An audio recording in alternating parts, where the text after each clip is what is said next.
ಇನ್ನೇನು ಕೆಲವೇ ದಿನಗಳಲ್ಲಿ ಡಿಕೆ ಶಿವಕುಮಾರ್ ಅವರು ಮುಖ್ಯಮಂತ್ರಿಯಾಗಿ ಅಧಿಕಾರವನ್ನ ಸ್ವೀಕರಿಸ್ತಾ ಇದ್ದಾರೆ. ಸದ್ಯ ಈ ಬಗ್ಗೆ ಮಾತಾಡ್ಲಿಕ್ಕೆ ಡಿಕೆ ಶಿವಕುಮಾರ್ ಅವರ ಗುರುಗಳಾದಂತಹ ದ್ವಾರಕನಾಥ್ ಅವರು ನಮ್ ಜೊತೆ ಇದ್ದಾರೆ. ಅವ್ರನ್ನ ಮಾತಾಡಿಸ್ತಾ ಹೋಗ್ತೀನಿ. ಸರ್, ಡಿಕೆ ಶಿವಕುಮಾರ್ ಅವರು ಮುಖ್ಯಮಂತ್ರಿಯಾಗಿ ಅಧಿಕಾರ ಸ್ವೀಕರಿಸಬೇಕಂದ್ರೆ ಯಾವ ಮುಹೂರ್ತ ಚೆನ್ನಾಗಿದೆ ಅಂತ? ಒಂದೇ ಮುಹೂರ್ತ ಇಡಬಹುದಾಗಿತ್ತು. ಆದರೆ ಹೈಕಮಾಂಡ್ನಲ್ಲಿ ರಾಹುಲ್ ಗಾಂಧಿ ಅವರು ಬರ್ತಾರೋ, ಪ್ರಿಯಾ ಗಾಂಧಿ ಬರ್ತಾರೋ, ಸೋನಿಯಾ ಗಾಂಧಿ ಗೊತ್ತಿಲ್ಲ. ಅದೆಲ್ಲ ಅವನು ಮಾಹಿತಿ ಪಡ್ಕೊಂಡು ಅವ್ರಿಗೆ ಯಾವುದೇನು ಬಿಡುಗಡೆ ನೋಡಿಕೊಂಡು ಇಟ್ಕೋಬೇಕಾಗತ್ತೆ. ಅದಕ್ಕೆ ನಾವೇನು ಮಾಡಿದ್ದೀವಿ, 2-3 ತಾರೀಕು ಕೊಟ್ಬಿಟ್ಟಿದ್ದೀವಿ. ಅವನಿಗೆ ಎಲ್ಲಿ ಯಾವ್ದು ಬೇಕಾದ್ರೂ ಆಯ್ಕೆ ಮಾಡ್ಕೊಂತೀವಿ. ಇರೋದ್ರಲ್ಲಿ ಯಾವ್ದು ಬೆಸ್ಟ್ ಡೇಟ್ ಅನ್ನು ಕೊಟ್ಟಿದ್ದೀವಿ. ನಾವು 30ಕ್ಕೆ ಕೊಟ್ವಿ, 5ಕ್ಕೆ ಕೊಟ್ಟಿದ್ವಿ, 6ಕ್ಕೆ ಕೊಟ್ಟಿದ್ವಿ, 7 ಚೆನ್ನಾಗಿದೆ. 4 ಡೇಟ್ ಅವರು ಯಾವ ಕನ್ವೀನಿಯಂಟ್ ಇಟ್ಕೊಂಡು ನಮ್ಗೆ ಹೇಳ್ತಾರೆ. ಆಮೇಲೆ 30 ನೋಡಿ ಕೊಡ್ತೀವಿ. ಯಾಕೆ ಮೇ ಅಂತ್ಯದಲ್ಲಿ ಇದೆ, ಬಟ್ ಜೂನ್ ಅಲ್ಲಿ ಆಗ್ಬೋದಿತ್ತಲ್ಲ? ಅಲ್ಲಿ ಮುಖ್ಯಮಂತ್ರಿಯಾಗಿ ಅಧಿಕಾರ ಸ್ವೀಕಾರ ಮಾಡಬಹುದಿತ್ತಲ್ಲ? ಜೂನಲ್ಲಿ ಆಗೋದು ಹೆಚ್ಚು ಕಡಿಮೆ. ಯಾಕೆ ನಾಳೆ CLB ಮೀಟಿಂಗ್ ಇದೆ. ನಾಳೆ ಸೇರಿನಾಗೋದು ಡೌಟ್ಫುಲ್. ನಂಗೆ ಡೌಟ್ಫುಲ್. ಅವ್ರೇನ್ ಮಾಡ್ತಾರೆ ನಂಗೆ ಗೊತ್ತಿಲ್ಲ. ಡೌಟ್ಫುಲ್. ಬಟ್ ಜೂನ್ಗೆ ಆಗುತ್ತಲ್ಲ. ಆಮೇಲೆ ಸರ್, ಡಿಕೆ ಶಿವಕುಮಾರ್ ಅವರು ಈ ಒಂದು ಸಿಹಿ ಸುದ್ದಿ ಏನ್ ಬಂತು, ಅದನ್ನ ನಿಮ್ಗೆ ಯಾವಾಗ ತಿಳಿಸಿದ್ರು, ಯಾವ ಸಮಯದಲ್ಲಿ ತಿಳಿಸಿದ್ರು ಅಂತ ಹೇಳಿದ್ರ? ನನಗೆ ನನ್ನ ಸಿಹಿ ಸುದ್ದಿ ನಾನೇ ಅನುಭವಿಸ್ಕೊಂಡ್ಬಿಟ್ಟಿದ್ದೀನಿ. ಅವನು ಹಾಗೆ ಆಗ್ತಾನೆ ಅಂತ ಯಾವತ್ತು ನನ್ನ ಮನಸ್ಸು ಖಾತ್ರಿ ಬಂತು 40 ವರ್ಷದ ಕೆಳಗೆ, ಆವತ್ತೇ ನಾನು ಕರ್ಸಕ್ಕೆ ತಿರುಗಿಬಿಟ್ಟಿದ್ದೀನಿ. ನಮ್ಮ ಮಗು ಮುಖ್ಯಮಂತ್ರಿ ಹಾಗೆ ಆಗುತ್ತೆ ಅಂತ ನನಗೆ ಸೂಚನೆ ಇತ್ತು.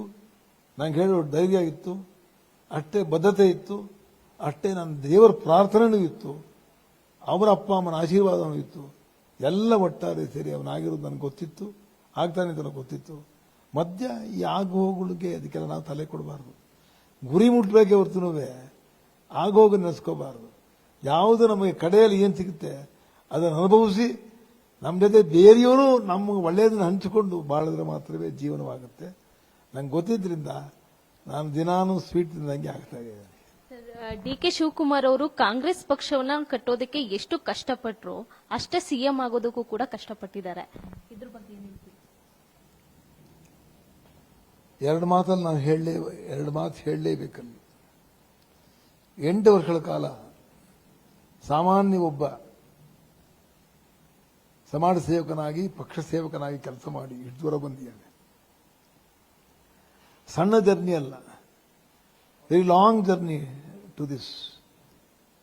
ಅಲ್ಲಿ ಏನೇನು ಕಷ್ಟಪಟ್ಟಿರ್ಬೋದು ಏನೋ. ನಾನು ಕೇಳಿದ ಹಿಂದೆ ಎಲ್ಲ ಈ ಸಾಮಾನ್ಯ ವರ್ಕರ್ಸ್ ಎಲ್ಲ ಫೋಟೋಸ್ ಬರೋದಲ್ಲ, ಅದೆಲ್ಲ ಅಂಟು ಹಾಕೋರಂತೆ. ಆ ತರ ಕೆಲಸ ಮಾಡಿದವರೆಲ್ಲನೂ ಇದ್ದಾರೆ ಕಾಂಗ್ರೆಸ್ ಪಕ್ಷದಲ್ಲಿ. ಇವನು ಕೂಡ ಬೆಳಿಬೇಕಾದ್ರೆ ಅಷ್ಟೇ ಕಷ್ಟಪಟ್ಟಿದ್ದಾನೆ. ಕನಕಪುರದಲ್ಲಿ ಬೆಳೆದಿದ್ದಾನೆ. ಇರಲಿ, ಚಂದ್ರಶೇಖರ ಮೂರ್ತಿಗಳೇ ಇರ್ಬೋದು, ಅವನು ಬೇಕಾದವರು ಅವರು ತರ್ಬೋದಾಗಿತ್ತು, ತಂದ್ರು. ಆದರೆ ಬೆಳೆಯಕ್ಕೆ ಅವನು ಉತ್ತೇಜನ ಕೊಟ್ಟವರು ಅಂದರೆ ಪರಮಾತ್ಮನ ಕೃಪೆ. ನಾನು ಯಾವಾಗಲೂ ಉತ್ತೇಜನ ಕೊಟ್ಟಿದ್ದೇನೆ, ಸಹಕಾರ ಕೊಟ್ಟಿದ್ದೇನೆ, ಅವನು ಹುರಿದುಂಬಿಸಿದ್ದೇನೆ, ಅವನು ಕರೆ ತುಂಬಿದ್ದೀನಿ. ಯಾವಾಗಲೂ ದೇವರ ಪ್ರಾರ್ಥನೆ ಮಾಡುವುದು, ದೇವರೊಬ್ಬರು ನಡೆಸ್ಕೊಡು ಅಂತ ಹೇಳಿದ್ದೀನಿ. ಅನಾಥೋ ದೈವರಕ್ಷಕ, ಅನಾಥರಿಗೆ ದೇವರೇ ಕಾಪಾಡ್ತಾನೆ. ಅವನಿಗೆ ಯಾರು ಗಾಡ್ ಫಾದರ್ ಇರಲಿಲ್ಲ ಪಾಪ. ನಾನು ಒಬ್ಬನೇ ಜೊತೆಗಿದ್ದವನು. ಅವನು ಮದುವೆ ಆಗಕ್ಕೆ ಮುಂಚೆ ನಂತರ ಬಂದ್ಬಿಟ್ಟಿದ್ದ ಅವನು. ಆದ್ದರಿಂದ ಅವನು ಒಳ್ಳೆ ಮುಳ್ಳಿನ ಹಾದಿ ತುಳಿದು ಸೀಸನ್ ಆಗ್ಬಿಟ್ಟಿದ್ದಾನೆ. ನಿಜವಾಗಲೂ ಕನ್ಸರ್ನ್ ಒಬ್ಬ ಹುಡುಗ ಅವನು. ಒಳ್ಳೆ ಸರ್ಕಾರ ಖಂಡಿತವಾಗಿ ಕೊಡ್ತಾನೆ.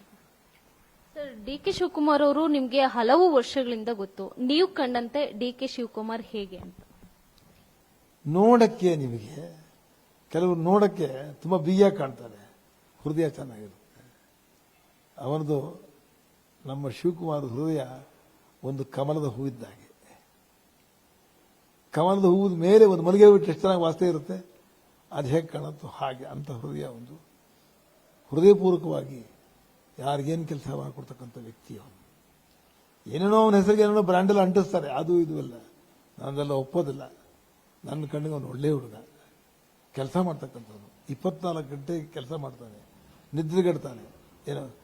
ಏನು ಬೇಕಾದ್ರೂ ನೀವೊಂದು ಹೇಳ್ಬಿಟ್ರೆ ಆ ಗುರಿ ಮುಟ್ಟಾನೆ. ಅದಾಗತ್ತ ಇದೀನೋಗ ನೀ ಮಾಡೋ ಅಂತಂದ್ರೆ ಅಷ್ಟೇ ಮಾಡಿದ್ದು. ನಾನು ತೋರಿಸಿದ್ದು ನೀ ಚೀರ್ಬಿಟ್ರೆ ಹೋಗ್ಬಿಡಿ, ನಿನಗೆ ನಾನಿದ್ದೀನಿ.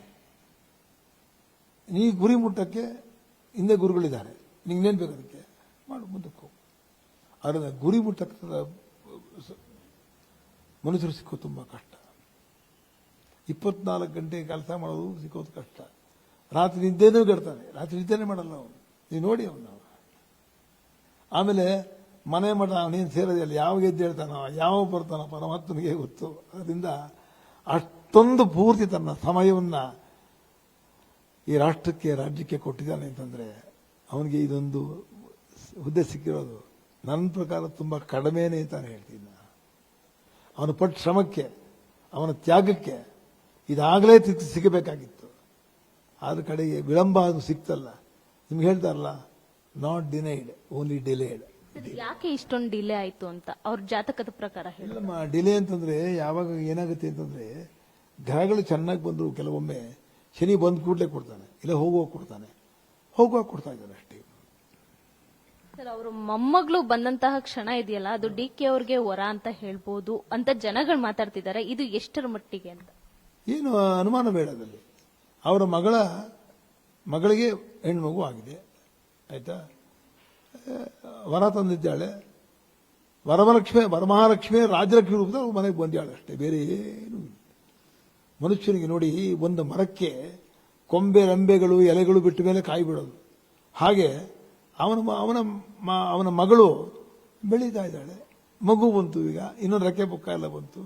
ಅದೆಲ್ಲ ಬರ್ತಾ ಬರ್ತಾ ಬರ್ತಾ ನೋಡಿ, ಮಕ್ಕಳ ಪುಣ್ಯ ಮನೆಗೆ ಬಂದೇ ಬರುತ್ತೆ ಆತನಿಗೆ. ಅವನಿಗೆ ಅವನ ಮಗಳ ಪುಣ್ಯ ಖಂಡಿತ ಬಂದೇ ಬರುತ್ತೆ. ಆ ಮಗು ಹುಟ್ಟಿರೋದೇ ಸಾಕ್ಷಿ. ಬಂದು ಕೂಡ ರಾಜಲಕ್ಷ್ಮಿನೇ ಕೈ ಸೇರಿ, ಕರ್ನಾಟಕ ರಾಜ್ಯಲಕ್ಷ್ಮಿ ಚಾಮುಂಡೇಶ್ವರಿನೇ ಅವನಿಗೆ ತಾತನಿಗೆ ಬೆಳ್ಳಿ ತಟ್ಟೆಯಲ್ಲಿ ಇಟ್ಟು ಅಪ್ಪ ನೀ ಮುಖ್ಯಮಂತ್ರಿ ಆಗುವಂತ ತಾತನಿಗೆ ಕೊಟ್ಟಿದ್ದಾಳೆ. ಇದಕ್ಕಿಂತ ಏನು ಕೊಡೋಕ್ಕಾಗಿತ್ತು ಮಗು. ಮುಂದೆ 2 ವರ್ಷಗಳ ಕಾಲ ಅವರು ಮುಖ್ಯಮಂತ್ರಿ ಅಧಿಕಾರವನ್ನ ಅನುಭವಿಸಬೇಕು.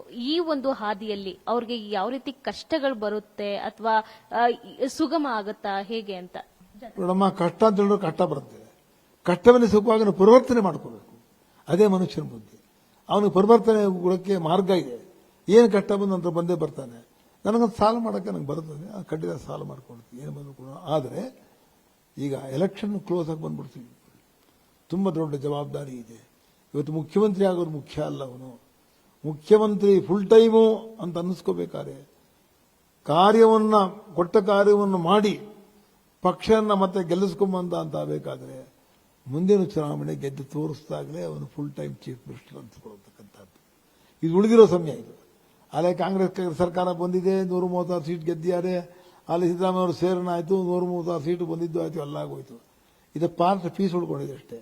ಈ ಪಾರ್ಟ್ ಪೀಸ್ಗೆ ಏನು ಮಾಡಬೇಕು ಗೆಲ್ಲಕ್ಕೆ ಎಲ್ಲ ಸಕಲ ಸಿದ್ಧತೆ ಮಾಡಿಕೊಂಡು ವಾರ್ ಫುಟಿಂಗ್ ಅಲ್ಲಿ ಹೋಗಿ ಹೆಣ್ಣು ಮಕ್ಕಳನ್ನು ಒಂದು 15-20 ಜನ ನಿಲ್ಲಿಸಿ ಅವ್ರನ್ನ ಬೆಳೆಸಿ ಉಳಿಸಿ ಎಲ್ಲರಿಗೂ ರಕ್ಷಣೆ ಕೊಡುವಂತಾಗಬೇಕು. ಎಲ್ಲಕ್ಕಿಂತ ಇವನು ಒಂದು ರೈತರನ್ನು ಸಂಯೋಜನೆ ಮಾಡಿ ರೈತಾಪಿಗಳನ್ನು ಕಾಪಾಡಿದ್ರೆ ನಿಮ್ಗೆ ಅರ್ಧ ಓಟ್ ನಿಮ್ಗೆ ಬಂದೇ ಬಿಡುತ್ತೆ, ಅದರಲ್ಲೇ ಬಂದೇ ಬಿಡುತ್ತೆ. ಆಮೇಲೆ ನೀವು ಸುಮ್ಮನೆ ಅರ್ಬನ್ನಲ್ಲಿದ್ದರೂ ಉಪಯೋಗವಾಗಲ್ಲ. ಈಗ ನಮ್ಮ ಶಿವಕುಮಾರ್ ಅವರು ರೂರಲ್ಗೆ ಹೋಗಿ ಪ್ರತಿಯೊಂದು, ಇನ್ನ 2 ವರ್ಷ ಟೈಮ್ ಇದೆ, ಪ್ರತಿಯೊಂದು ಜಿಲ್ಲೆಗೆ ಹೋಗಿ ಆಂತರದ ಸಮಸ್ಯೆಗಳನ್ನು ನೋಡ್ಕೊಂಡ್ಬಂದು ಅಲ್ಲೇ ಆಫೀಸಲ್ಲಿ ಸುತ್ತಕೊಂಡು ಅಲ್ಲೇ ಸರ್ಕಾರ ನಡೀಬೇಕು. ಆ ಜಿಲ್ಲೆಗೆ ಏನು ಬೇಕು ಅಲ್ಲೇ ಬರ್ಕೊಬಿಡಕ್ಕೆ, ಅಲ್ಲೇ ನೀ ಫೈಲ್ ತಗೊಂಬನ್ನಿ, ಏನು ಬೇಕಾಗಿಲ್ಲ. ಇದನ್ನ ಅಷ್ಟೇ ನಾನು ಹೇಳ್ತಕ್ಕಂಥದ್ದು. ಒಂದು ವ್ಯಾನು, ಒಂದು ಒಳ್ಳೆ ಕಾರು, ಪೊಲೀಸ್ ಎಲ್ಲ ಇದ್ದೇ ಇರುತ್ತೆ. ಅಲ್ಲಿಗೆ ತಗೊಂಡೋಗಿ ಜಿಲ್ಲೆ ಏನು ಸಮಸ್ಯೆ ಇದೆ ನೋಡ್ಲಿ, ಅಲ್ಲೇನೆ ಆಫೀಸಸ್ ಕರ್ಕೊಂಡು ಹೋಗ್ಲಿ, ಅಲ್ಲೇನೆ ಈಗಲಾಗಬೇಕು ಅಂತ ಹೇಳಬೇಕಷ್ಟೆ. ಜನ ಸೌಕರ್ಯಕ್ಕೆ ಅದಕ್ಕೆ ಯಾಕೆ ಫೈಲ್ಗೆ ಬಂದು ಒದ್ದಾಡ್ಬೇಕೆಲ್ರೂ. ಇದನ್ನ ಅಭ್ಯಾಸ ಮಾಡಿದ್ರೆ ಅವನಂತ ಚೀಫ್ ಮಿನಿಸ್ಟರ್ ಬರೋದೇ ಇಲ್ಲ. ಜಿಲ್ಲೆ ಆಡಳಿತಕ್ಕೆ ಹೋಗ್ಬೇಕು, ಇವನೇ ಹೋಗ್ಬೇಕು. ಈಗ ಅವರ ಜಾತಕ ನೋಡಿದ್ದೀರಾ ಸರ್? ಅಂದ್ರೆ ಹೇಗಿದೆ ಅಂತ ಹೇಳಿ. ಅತ್ಯುತ್ತಮವಾದ ಸಮಯ. ಏಕಾದಶದಲ್ಲಿ ಶನಿ ಇದ್ದಾನೆ, ದ್ವಿತೀಯದ ಮೇಲೆ ಗುರು ಇದ್ದಾನೆ. ಒಳ್ಳೆ ಜಾತಕ, ಅನುಮಾನ ಬೇಡದಲ್ಲಿ.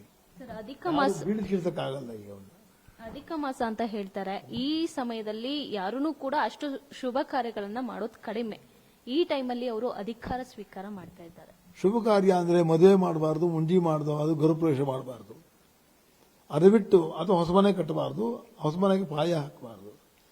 ಒಬ್ಬ ರಾಜ್ಯದ ದೊರೆಗೆ, ರಾಜನಿಗೆ ಮತ್ತೆ ಸನ್ಯಾಸಾಶ್ರಮ ತಗೊಂಡ ಗುರುಗಳಿಗೆ, ಯತಿಗಳಿಗೆ ಅಥವಾ ಸ್ವಾಮಿಗಳಿಗೆ ಅವರಿಬ್ಬರಿಗೂ ಪರಿಪೂರ್ಣ ತ್ಯಾಗ ಮಾಡಿ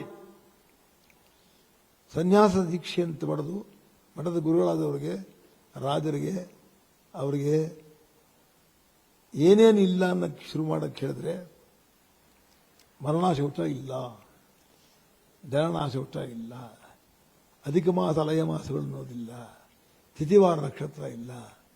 ಗುರುಗಳು ಯಾರೋ ಒಬ್ಬರಿಗೆ ಅವರಿಗೆ ಅವರ ಅಂತ್ಯಕಾಲ ಸಂಭವಿಸುವಾಗ ಆದರ ಸನ್ಯಾಸ ಅಂತ ಕೊಡ್ತೇವೆ. ರಾಜ್ಯದಲ್ಲಿ ಒಂದು ದಿನ ಕೂಡ ರಾಜನ ಸೀಟ್ ಖಾಲಿ ಇರಬಾರ್ದು. ಆದರ ಸನ್ಯಾಸಂಗೆ ಆತುರದಲ್ಲಿ ರಾಜ್ಯವನ್ನು ಸ್ವೀಕಾರ ಮಾಡಬೇಕು ಅಂತಿದೆ. ಈ ಮಾಸ ನಿಷಿದ್ಧ ಅಂತ ಯಾರೂ ಬರೋದಿಲ್ಲ. ಅದನ್ನು ನಾವು ಅಂದ್ಕೊಳ್ಳೋದು ಅಲ್ಲಮ್ಮ, ಇನ್ನು 15 ದಿವಸ ಇದೆ ಈ ಮಾಸ ಹೋಗಕ್ಕೆ, 15 ದಿವಸ ಖಾಲಿ ಬಿಡೋಕ್ಕಾಗುತ್ತಾ ಅಲ್ಲಿ? ಮತ್ತೆ ಶಾಸ್ತ್ರ ಬರ್ದಿಯಾರಲ್ಲ ಅವರು ಏನು ಹೇಳ್ತಾರೆ? ದೊರೆ ಚಕ್ರವರ್ತಿಗೆ, ದೊರೆಗೆ, ರಾಜ್ಯಗಳ ಮುಖ್ಯಮಂತ್ರಿಗಳಿಗೆ, ಪೀಠಾಧಿಪತಿಗಳಿಗೆ, ಗುರುಗಳಿಗೆ ಅವರಿಗೆ ಜನನ ಮರಣ ಆಶೋಚ ಇಲ್ಲ, ಅವರೆಲ್ಲ ಕೆಲಸ ಮಾಡುವುದು ಅಂತ ಹೇಳಿದೆ. ರಹಿತವಾಗಿ ಖಂಡಿತ ಸ್ವೇರನ್ನಾಗಲಿ ಏನು ತೊಂದರೆ ಇಲ್ಲ. ಅಧಿಕ ಮಾಸ ಬಂದವರು ಅಂದ್ರೆ ಅಧಿಕ ಫಲ, ಇನ್ನೂ ಹೆಚ್ಚು ಫಲ ಬರ್ಬೋದು. ದೇವರು ಇನ್ನೂ ಹೆಚ್ಚು ಶಕ್ತಿ ಕೊಡ್ಬೋದು ಅವನಿಗೆ. ಅಧಿಕಾರ ಸ್ವೀಕಾರ ಮಾಡುವಾಗ 2 ಜಾಗಗಳನ್ನ ಈಗಾಗಲೇ ಫೈನಲ್ ಮಾಡಲಾಗಿದೆ. ವಿಧಾನಸೌಧ ಮುಂಭಾಗ, ಇನ್ನೊಂದು ಕಂಠೀರವ ಸ್ಟೇಡಿಯಂ ಅಂತ ಹೇಳಿ. ಎಲ್ಲಿ ಅಧಿಕಾರ ಸ್ವೀಕಾರ ಮಾಡಿದ್ರೆ ಬೆಟರ್ ಇದೆ ಅಂತ? ನನಗೆ ನೋಡಮ್ಮ, ನಾನು ಕಂಡಿರೋದು ಹೇಳಬಲ್ಲೆ.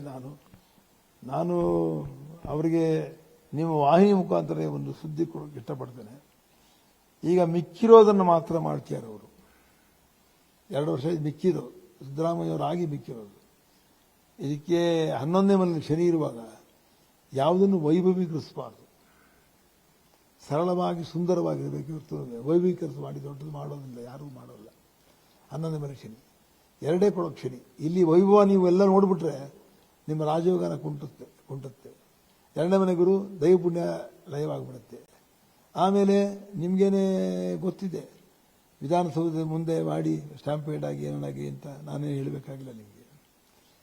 ನಾನು ಹೇಳೋದು ಸರಳವಾಗಿ ಲೋಕಪಾಲ ಇದೆಲ್ಲ ರಾಜಭವನ್ ಅಲ್ಲಿ ಅವನು ಅಧಿಕಾರ ಸ್ವೀಕಾರ ಮಾಡಿ ಈ ಸಂತೋಷನ ಯಾವಾಗ ಅನಿಸ್ಬೇಕು ಅಂತಂದ್ರೆ ಅವನು 28ರಲ್ಲಿ ಗೆದ್ದು ಬಂದು ಒಂದು 140 ಸೀಟ್ ತಗೊಂಡು ಬಂದು ಆಗ ದೊಡ್ಡ ಮಟ್ಟದಲ್ಲಿ ಸೇರನ್ನಾದರೆ ಅದಕ್ಕೊಂದು ಬೆಲೆ ಇರುತ್ತೆ ಅಂತ ಗುರುವಾಗಿ ಹೇಳ್ತಾ ಇದ್ದೀನಿ. ನನ್ನ ಸ್ವಂತ ಅಭಿಪ್ರಾಯನ ಹೇಳ್ತಾ ಇದ್ದೀನಿ ಅಷ್ಟೇನೆ.